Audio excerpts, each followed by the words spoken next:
Pag-usapan natin itong tungkol sa sinabi ni dating Senadora, ngayon ay Congresswoman Leila de Lima, tungkol sa nilabas na order ng Korte Suprema sa issue ng impeachment ni Sara Duterte. Maalala natin na nung nakaraang araw, naglabas ng order ang Korte Suprema, inoorderan ang Senado at inoorderan ang Kamara na sagutin ang ilang mga tanong. Meron kasing ilang mga tanong ang Korte Suprema sa Senado at sa Kamara. Pero nagre-react si dating Senadora Leila de Lima na ngayon ay Congresswoman na doon sa mga katanungan sa Kamara. Ang order kasi ng Korte Suprema sa Kamara, sagutin ang mga tanong. Nung natanggap ng Kamara yung mga impeachment complaints, bali 3 yon, first, second, and third impeachment complaint, at natanggap ng opisina ni House Secretary General Reginald Velasco, at hindi ito ipinorward o itrinansmit ni House Secretary General Reginald Velasco sa office ng Speaker para ikalendar, ipasa sa Rules Committee. Sino ang nagbigay ng order kay House Secretary General Reginald Velasco? At anong mga pitsa natanggap ng House Secretary General ang nasabing mga impeachment complaints? Sunod na tanong ng Korte Suprema, yun bang fourth impeachment complaint, inikot ba ito sa mga miyembro ng Kamara para mabasa nila, saka sila pumirma? Kasi alam naman natin 215 kongresista yung pumirma doon sa fourth impeachment complaint na pinadala sa Senado na naging articles of impeachment. Ang tanong ng Korte Suprema, inoorderan ang Kamara, inikot ba yung mga nasabing fourth impeachment complaint para mabasa ng mga kongresista bago sila pumirma? Marami pang mga tanong. Marami pang mga tanong ang Korte Suprema na pinapasagot sa Kamara.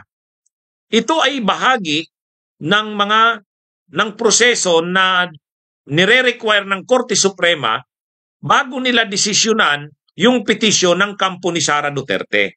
Kasi maaalala natin na noong February 5, pumunta ng Senado ang mga staff at personnel ng Kamara para i-file ang impeachment, ang articles of impeachment. Pagkatapos ma-file ang nasabing articles of impeachment sa Kamara, ay sa Senado, agad-agad ang kampo ni Sara Duterte, 2 petitions ang final sa Korte Suprema. Ang isa doon ay yung petition na final ng kampo nila Attorney Torion at ng mga lawyer ng Mindanao. 2 petitions yung final na yon. Ngayon, matagal na hindi inaksyonan yan ng Korte Suprema. Ngayon lang, naglabas ng order ang Korte Suprema. At yun nga ang mga tanong na gustong ipasagot sa Kamara. Ngayon, ang reaksyon ni dating Senadora Leila de Lima sa nasabing mga tanong ng Korte Suprema ay ito. De Lima warns of judicial overreach in SC probe on Duterte impeachment. Yan po ay balita ngayong araw sa Manila Tribune ba ito? July 2025, 3:06 p.m. Ngayon lang. Ang sinasabi ni dating Senadora Leila de Lima, parang lumalampas sa kanyang judicial authority ang Korte Suprema sa ginawa nito. Yun ang observation ni dating Senadora Leila de Lima. Parang nagkakaroon ng judicial overreach. Ibig sabihin ng judicial overreach, medyo lumalampas yata ang Korte Suprema sa ginawa nito. Bakit? Ang paliwanag kasi ni dating Senadora Leila de Lima, ngayon ay Congresswoman, ang impeachment kasi kapangyarihan yan ng Kongreso eh. Kapangyarihan ng Kongreso yan. Ang Kongreso ay separate na sangay ng gobyerno. Ang Korte Suprema separate din na sangay ng gobyerno. Makapangyarihan ang Korte Suprema sa kanyang sangay. makapangyarihan din ang Kongreso sa kanyang sangay. Pagdating sa impeachment, ang kinikilala ng konstitusyon na makapangyarihan dyan, ang Kongreso. Sa katunayan, ang mga terminong ginamit sa konstitusyon ay ito. Ang House of Representatives o ang Kamara, ang may exclusive, yun, ang term na ginamit ay exclusive. Exclusive na kapangyarihan para mag-initiate ng impeachment complaint. Yun, exclusive yun. Ang Senado naman has the sole power, ibig sabihin solo. The Senate has the sole power to try and decide. Yun naman ang kapangyarihan ng Senado. So ibig sabihin, pag sinabi kasing sole power ang Senado to try and decide, yung Kamara naman has the exclusive power to initiate impeachment proceedings. So ibig sabihin, kahit ang Korte Suprema dapat magkukontrol na makialam.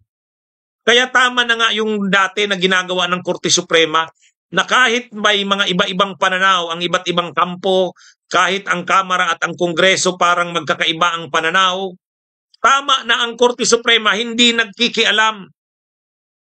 Hindi nakikialam. Kasi ang impeachment nga, nasa kapangyarihan yan ng Kongreso. Ang pag-initiate ng impeachment, nasa Kamara. Ang pag-trial naman, paglilitis ng impeachment, nasa Senado. Sole power ng Senado, exclusive power naman ang Kamara. Ibig sabihin, ang Korte Suprema, inirespeto dapat yun. Makikialam lang ang Senado kapag may grave abuse of discretion. Dito, itong ginawa ng Korte Suprema na pagbigay ng mga tanong, napakaraming doubts.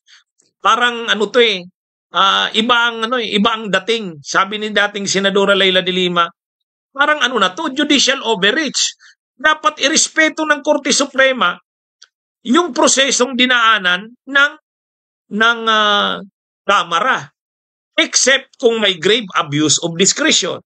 Pero yung i-require mo ang Kamara ng napakaraming i-clarify, napakarami mong ililinaw, parang judicial overreach. Pero sabi naman ni dating Senadora Leila de Lima, with all due respect naman yon. Kaya lang parang ang sinasabi niya lang, parang kaya nga ang title ng news, De Lima warns of judicial overreach in SC probe on Duterte impeachment. Yan mga kabunyog, mga kababayan. Kaya ang tanong ng topic ko, bakit sinasabi ni De Lima na parang lumalampas ang Korte Suprema sa issue ng impeachment? Ang sinasabi lang kasi, bakit naman napakaraming tanong? Unang-una, mayroon namang tinatawag na presumption of regularity.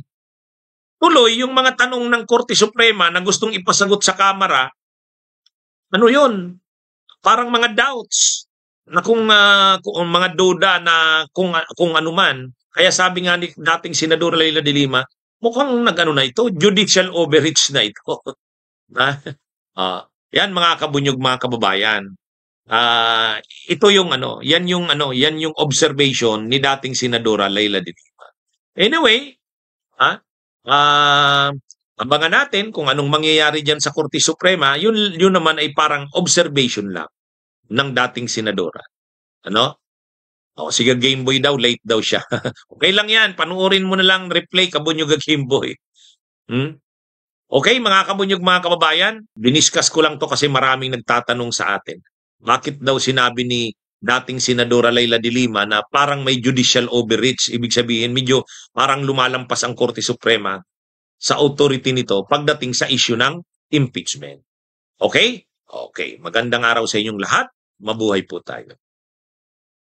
Bunyog, bunyog, halikan na kasama ka. Bunyog, kapag buklod ay may pag-asa. Luzon, Visayas, Mindanao, isa ang pananaw. Sa bagong Pilipinas ang bunyog isisigaw.